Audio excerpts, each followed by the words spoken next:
That was a big failure. That was a year wasted and $150,000 trying to pay a development shop to build it. But it at least gave us something to validate the idea with. Ultimately, what it is now is it's a platform that lawn care services pay to use to offer their services that enables consumers to hire them like ordering something on Amazon. So as a consumer, you come onto the platform, you pop your address in, and then lawn mowing services that pay to access the platform compete over your business. Welcome to the Side Hustle Hero podcast and part 2 of my conversation with Bryan Clayton. I'm your host, Joan Paasivi. In part 1, we learned that 14-year-old Bryan started his lawn care side hustle after being forced by his dad to cut the neighbor's lawn. After building that side hustle into a very full-time business with 150 employees and over $10 million a year in revenue, he cashed out. Then together with a couple of partners, started to build what would become GreenPal, which you just heard Bryan describe. This episode is replete with his sage business advice, mostly hard-won, as was the case of that $150,000 spend. You'll gain insights and ideas for your side hustle when you hear him talk about the creative way he attracted the first group of users to the platform, what he did to finally nab top spot rankings in Google organic search results by way of GreenPal's lawn care contractors, why you need to know just enough to be dangerous at about 20 different things in order to get your business from 0 to 1, and so much more. And if you're currently a part-time lawn contractor or want to start one as a side hustle, GreenPal has a couple of choices to help. A basic free option on their platform, or the paid elite Business in a Box membership, as Bryan describes it. And while you're applauding your side hustle success, if you're enjoying what you're hearing in this podcast and you'd like to show your support, a fun way is to head on over to sidehustlehero.com/support, where you can shoot me over a large soy latte or maybe a double espresso. It really is a thing. It's sidehustlehero.com/support. Thank you from the bottom of my coffee cup. And if you're not already a subscriber, please join us by hitting the subscribe button. It just takes a sec and really helps our ranking. Thank you so much. Now here is part 2 of my conversation with the co-founder of GreenPal, Bryan Clayton. I had watched the movie The Social Network, and in The Social Network, they build Facebook in about 30 minutes. And I thought, that looks easy.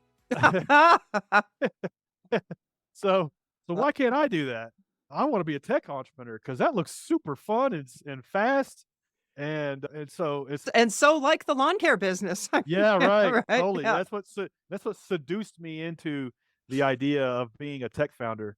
And I thought, well, somebody's going to build an app that works like this new Uber thing. At the time, Uber was new. This is 2012, 2013. Okay. Somebody's going to build an app that works like Uber, but for lawn care services. And maybe that could be me. And I told 2 friends about the idea, and they said, dude, I'll quit my job tomorrow and I will do that with you. And so they made the crazy decision and did that. And the 3 of us started like whiteboarding out what this app could look like. And we didn't know how to code. We didn't know how to build software or anything like that. But we didn't let that stop us. And so we hired a development shop to build the first version of what this app could be, where you push a button, you get quotes, you hire somebody, they mow the yard, and then you can set it up for the whole season. That was a big failure. That was a year wasted and $150,000 trying to pay a development shop to build it. But it at least gave us something to validate the idea with. So you're basically trying to build a platform then. Well, you describe it, what your vision was. Ultimately, what it is now is it's a platform that lawn care services pay to use to offer their services that enables consumers to hire them like ordering something on Amazon. So as a consumer, you come onto the platform, you pop your address in, and then lawn mowing services that pay to access the platform compete over your business. And so you go from not knowing anybody to, okay, now I have 5 different qualified lawn care companies that you can then read reviews on and also see how often they show up on time because that's tracked on the platform. And also, how often are they getting hired for second, third, and fourth visits? That's a strong indicator of are people happy with their services? And you can make a really informed decision on reliability and price in a matter of minutes rather than calling all over the place trying to figure this out on your own. Yeah. And Yeah. you hire them, you pop your credit card into their Stripe account, and then they come out and mow the yard for you. If you like how they did, you push to pay them. If you don't, then you can hire somebody else. But if you did like what they did, you can just push a button and it happens every week or every 2 weeks. And that's the same idea today that we're doing today that we had 10 years ago. It just took a long time to bring that to life, particularly because it's a multi-sided network. It's buyers and sellers, and so you gotta get Yes. enough buyers and enough sellers onto the platform at once in order for them to create that kinda critical mass of interactions, and that took a long time to figure out, it took a long time to execute, but now GreenPal is nationwide in the United States, around 300,000 people using it every week for lawn mowing. Congratulations on that. Well, thank you. It's still day 1. We got a long way to go. We wanna get to Yeah. 1,000,000, but it's starting to work now. But 10 years ago, this didn't exist. Did you see any competition at that time? No, it very much was inventing a new product from Okay. scratch. It very much was something new. Now, since then, there's been, several hundred million billions of dollars thrown at Uber for X ideas. So there's been 10 other Uber for lawn care ideas that have been funded, and all of them but one has not made it. We did not take any venture capital. We self-funded the business off of its own revenues every step of the way, and that might be one reason why we survived. But no, there was no other comparables other than Uber and what Airbnb was doing in the sense of connecting people at a local level for commerce. Yeah. Those were really the only 2 examples that we could glean insights from and gain confidence that this could work. So you lost 150,000 trying to get that first reiteration of the platform built. What did you do from there? It was a real gut check moment because we realized that we were so far off the mark that of what the platform needed to be Mm, versus what we thought these guys built. And it really wasn't all their fault. We didn't really know what to tell them to build. And that's why you have to be able to execute these things in-house in order to kind of trial and error, like experiment your way to success. It's never ending. You're always making it better and better and better. And you can't just love that. call the dev shop and say, "Hey, you can't change order your way to success." Looking back, it's like as silly as saying, I have an idea for a song. I just need to hire a musician, Right. And that's like what trying to start a tech company and not knowing how to code is kind of like. And so my co-founder was like, "Well, I can't go get my job back. They're not going to take me back." Right. And so he put $10,000 on his credit card that he didn't have and joined a software boot camp. And so this was 9 months. 9 months, and you go from not knowing anything to you come out of this and you're supposed to be able to program. Okay. And he did that, went to school all day, 5 days a week, and then nights and weekends would work on what he learned rebuilding the app. Wow. And then so he learned server side programming, and then I went to YouTube University. I didn't pay 10 grand to go to a boot camp, but I went to YouTube University, and I became the world's worst front end engineer. And so he's working on the server side back end, and I'm Yep. working on the front end. Yep. And so the two of us are kind of learning how to be as half-baked programmers as you can be, but just enough to be dangerous. Yeah. So where we can rebuild the whole thing and have something that we can make fixes on and iterate on. And we did that for 3 years, learning, building.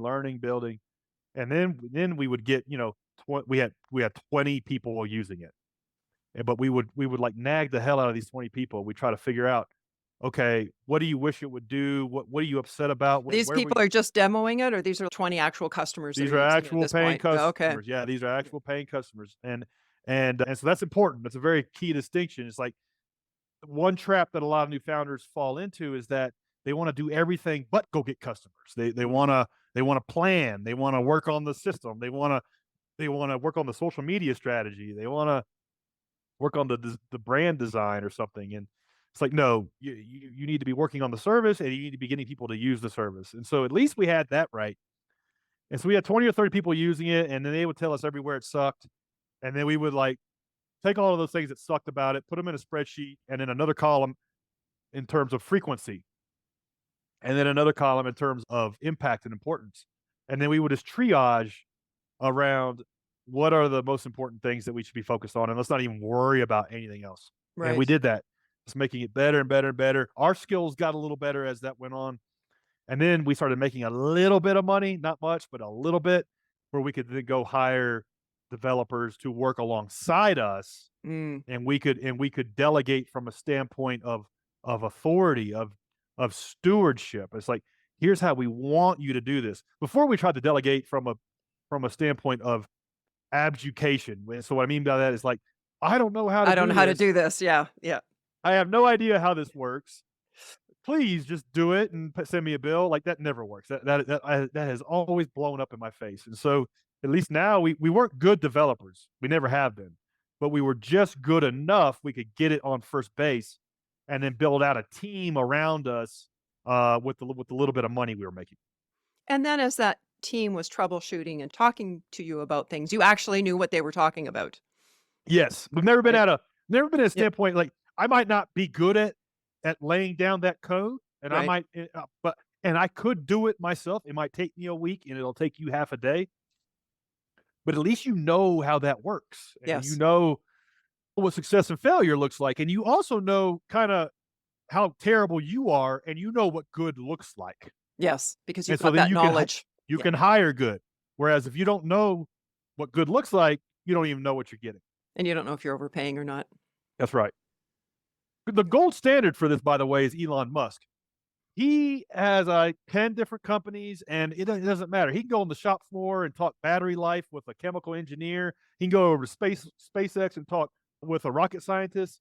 He can go to Twitter X and talk about the daily active users and why that's growing or falling. Like, this dude can zoom in, zoom out, all in any corner of any business he has. Mhm. And so wherever you're at, wherever Elon is, just try to close that gap 1 inch at a time, Right. in terms of you need to be dangerous at about 20 different things Mhm. in order to get a business from 0 to 1.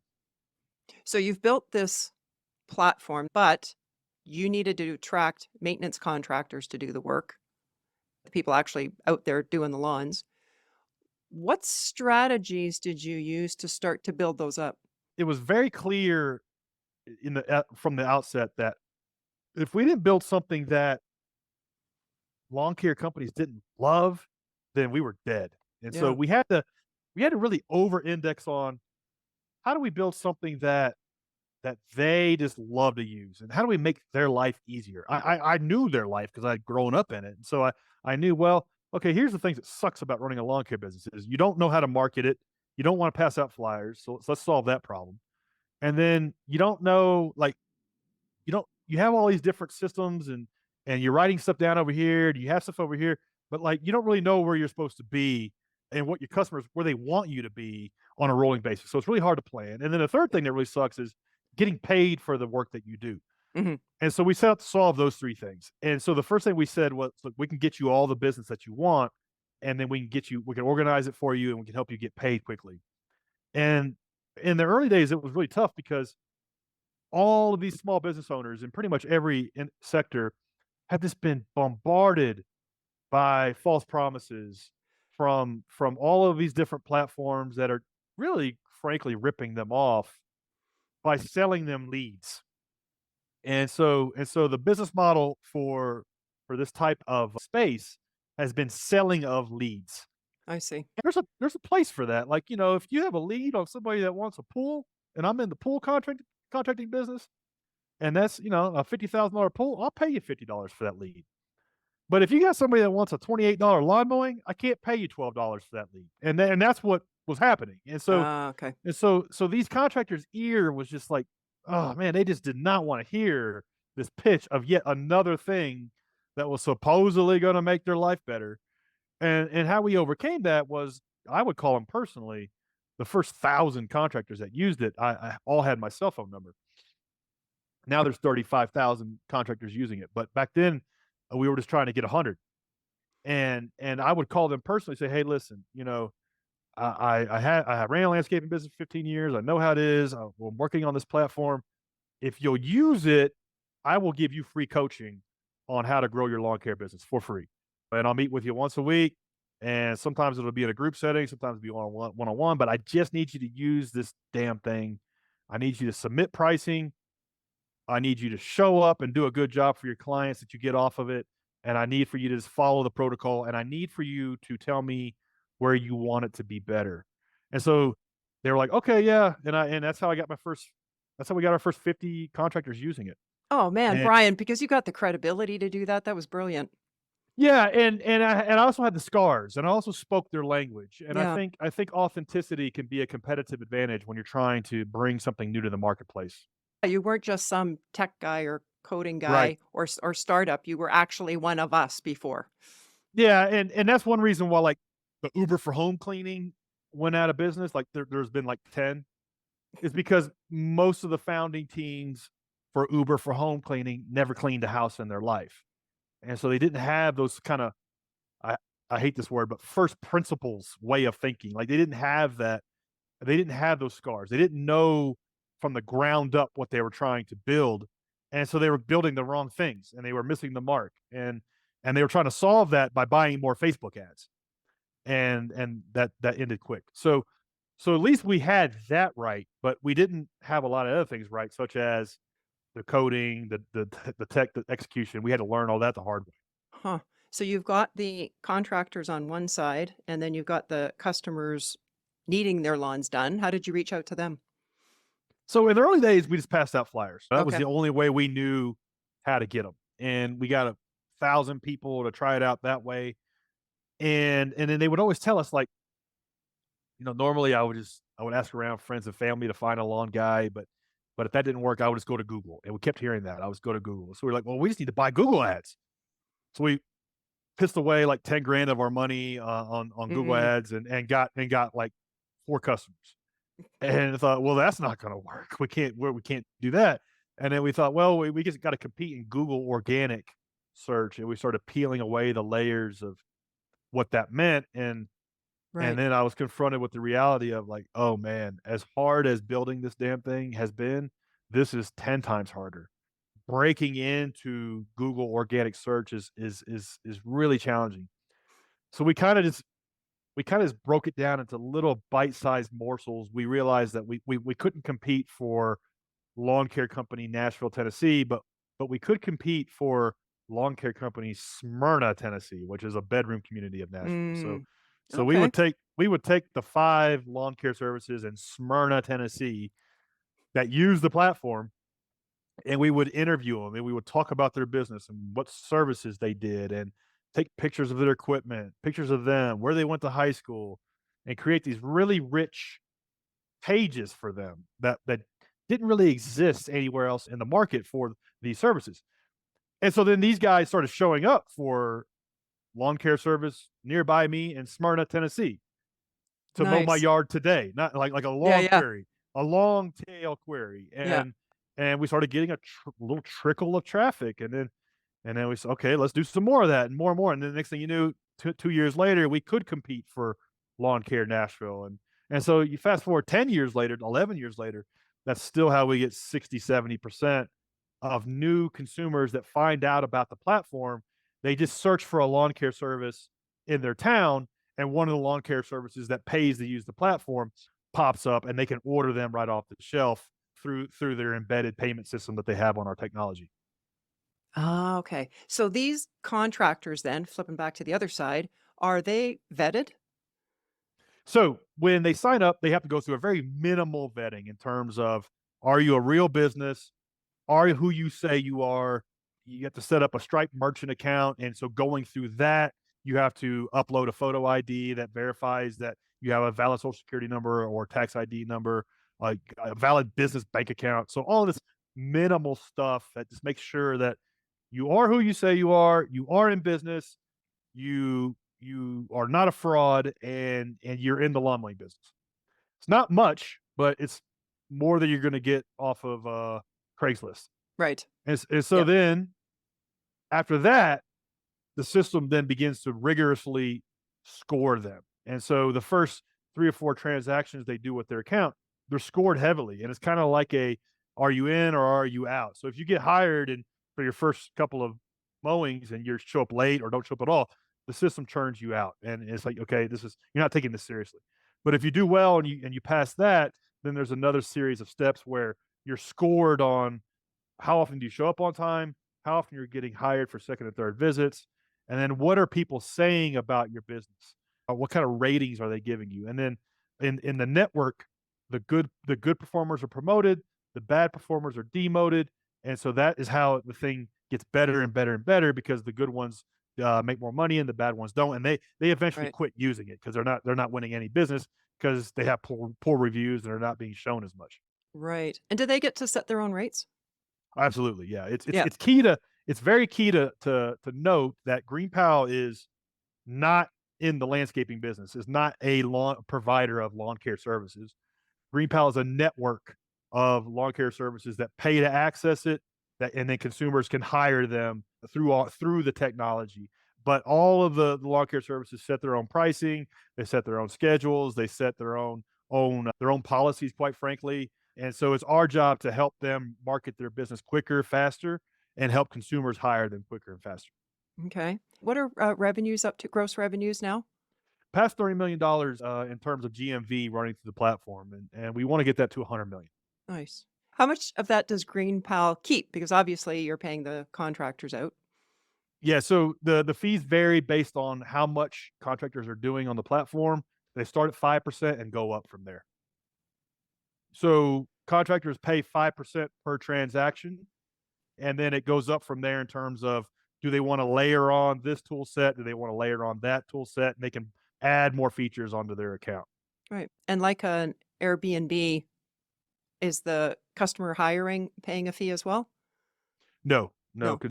Consumers pay their contractor the price they see, and they pay them through the lawn care company's individual Stripe merchant account. So Okay. it's So you're important. not It's even handling that. Okay. no, no. We don't handle those fees because we don't want to be in the business of providing lawn care services. We're Right. not in the business. We're in the technology business. And the minute you start, quite frankly, taking control of that, then you're in the lawn care business in some way or form. And we've never wanted to do that. We've always wanted to be in the technology business. Yeah. So run through me then how the payment goes. So I'm a customer that needs her lawn done. Yep. I put in my address. The platform's giving me a number of suggestions. I choose one. I say, yeah, I want to do this. They do a great job. I pay them, but the money's going directly to the To lawn care them. company. Okay. Yes. And then they pay us. Then they pay you. Okay. Yes, Got right. it. Yeah, so in effect, Yeah. our customers are lawn care businesses. Our customers are not consumers. Consumers that get benefit from the platform, but where all of the Mm, value is derived from is the lawn care services that use it. Now, from a consumer standpoint, the positioning is, "Hey, you need a lawn mowing service, you can hire one in 60 seconds." But from the lawn care service standpoint is, this is an all-in-one platform, a business in a box that you can pay to access to grow your landscaping business and to do it easier than you can otherwise. And that's why they love to use it. And if they don't love to use it, then there is no value for consumers to sign up and use it. well, clearly you're doing something right, Brian, because I noticed on your website, Trustpilot reviews 4.8 out of almost 800,000 reviews. It's hard to do. Yeah, it not only does our technology have to be good, but the user experience has to be good. It's like you don't care how good Uber's app is, you care if the bed sheets were clean when you showed up. And so we're kinda, it's like we don't take control of the service, Right. but the experience has to be top notch. And so it's taken us a while to figure out how to delight both sides of the network. I feel like we have a good balance now. Are those reviews from the lawn care companies or the homeowners? Yeah, those are from consumers reviewing the care contractors they hired on the network. Okay, so that says a lot to the quality of the people there. But like you said, if they're not doing a good job, they're not going to last there anyway, No, no, right? and it's taken us a while to figure out, but yeah, totally. And you've talked about these two sides to it that you're dealing with because it's like Uber for lawn care. The Similar to Uber, you've got the riders and the drivers that can somehow have competing or conflicting interests. So, talk to us about what some of the biggest challenges are that you face when managing a two-sided marketplace like that. It is, it's challenging because you don't really in a traditional SaaS business that runs from one end to the other, you can kind of figure out, okay, if I change this, this will happen. Whereas with a marketplace, you're kind of like a farmer where you're cultivating over here, and then you wait for a year and see what all the downstream effects of that are. And so, an example would be changing a policy where is there a cancellation fee or is there not a cancellation fee? Or changing a way of do we show 3 prices or 10? Changing something in terms of like ratings. Do we score the vendor positively for showing up by 7 o'clock and mowing at night or not? Mm, It goes on and on. And so that's what makes it challenging is you don't really know, it's hard to experiment. You don't really know the downstream effects of what a change is going to do until 6 months, a year later, and you've measured the impact, and so that makes it challenging. And it also makes it challenging, for in the example of Uber, every rider would like to just, "Hey, you show up, and then when I get out of the shower, I'll put my clothes on. I'll be down there when I'm down there. You just wait on me, bud, okay?" And every driver's like, "Your ass better be, on the curb when I roll up because I got money to make." that's And right. so these are diverging interests, and so every marketplace deals with this, and GreenPal does too.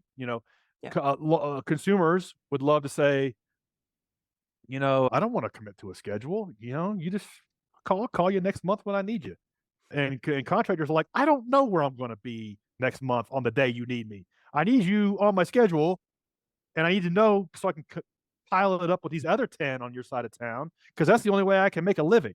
right. And so clearly communicating that and distilling it into a product experience is challenging, and the only thing you can do is just go from one failure to the next and figure it out just through trial and error without losing enthusiasm along the way. Right. And the people using the platform, they're gonna tell you about it, making suggestions, and Oh, absolutely. That's that's that's good. free Yeah. R&D, and that's one thing that, we've done a lot of things wrong, but one thing that we've done right is we've always made it really easy for people to tell us everywhere they were happy and everywhere they weren't happy, and then we act on the things that most people are wanting and what makes Mhm. sense, and sometimes we can make a decision that buyers and sellers both like, and those are great. Sometimes it's at the Perfect. expense of one or the other, but you're always tinkering. And clearly you've got that communication going because it looks like you've got about, what is it, 35,000 social media followers?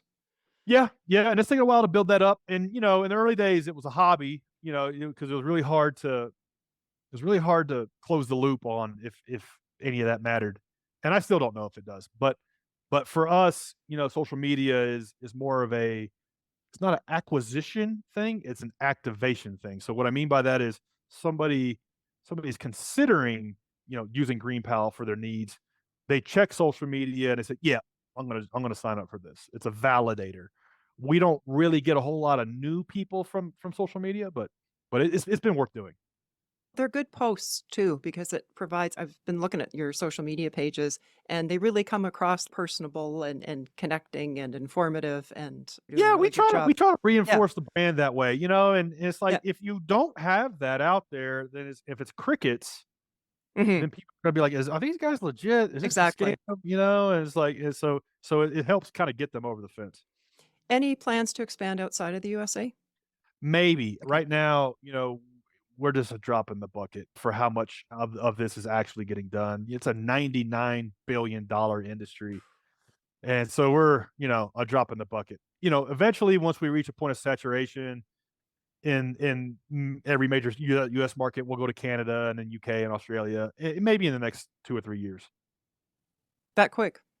Yeah, as time goes on, it's kinda like you wear the hat of a capital allocator as a founder. So money comes in, and then you try to put money back out to work. And as you make more money, you can then make bigger bets. And so Mhm. we're just now at a point where we're starting to get excess capital where we can make bigger bets, and that's a lot of fun. Nice. A new chapter for you. Yeah, yeah, every level of the game has a different final boss, and so it never ends. You think you solve 10 problems and you're good for a while, but that just means you get to solve 10 more, and I think embracing that can be helpful. Well, to keep you in the game and with GreenPal, you're going to need those challenges and those new things to Yeah, exactly. keep your interest up. So, to what do you attribute the success of GreenPal?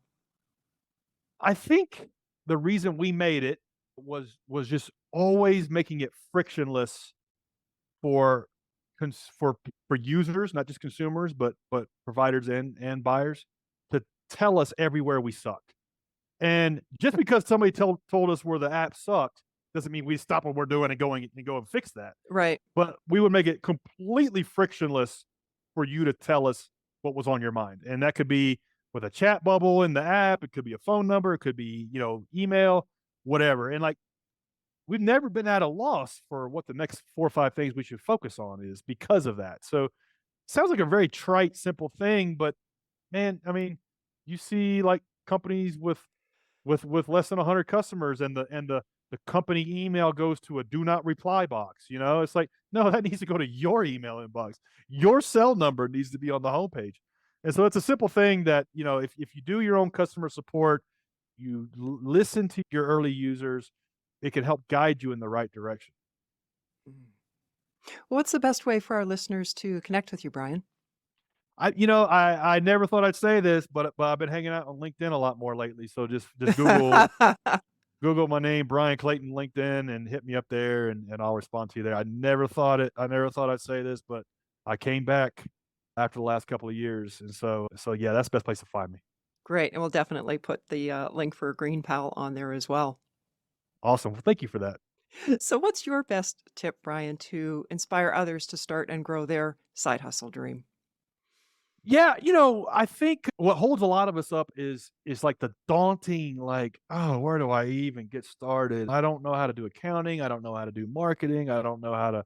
I don't even know where to even start. If you can if you can distill these things down to very, very small goals, really bite-sized chunks. I heard a saying the other day that it's easy to hide behind changing the world. And what the saying means is like, I wanna change the world. It's such a vague, big goal, Hmm. and you could hide behind that your whole life. But if you say, "I wanna start a lawn mowing business and get 10 customers next week," that's doable. Yeah. And really don't worry about anything else until you get that little small goal done, and really treat it like a video game, and just work one level of the game at a time. Don't worry about anything else other than just getting through the level that you're on, and set small goals and make it actionable, and then also treat everything as a little experiment. I gotta get 10 customers for my lawn mowing business next week. I have no idea how to do that, but I'm gonna experiment with posting on Craigslist. I'm gonna experiment with posting on the Facebook group for my town. I'm gonna experiment with posting on that next door. I don't know how that's gonna work, but it's an experiment. If you can keep those 2 things in your head, small goals and experimentation, you'll work through every level of the game as far as you wanna go.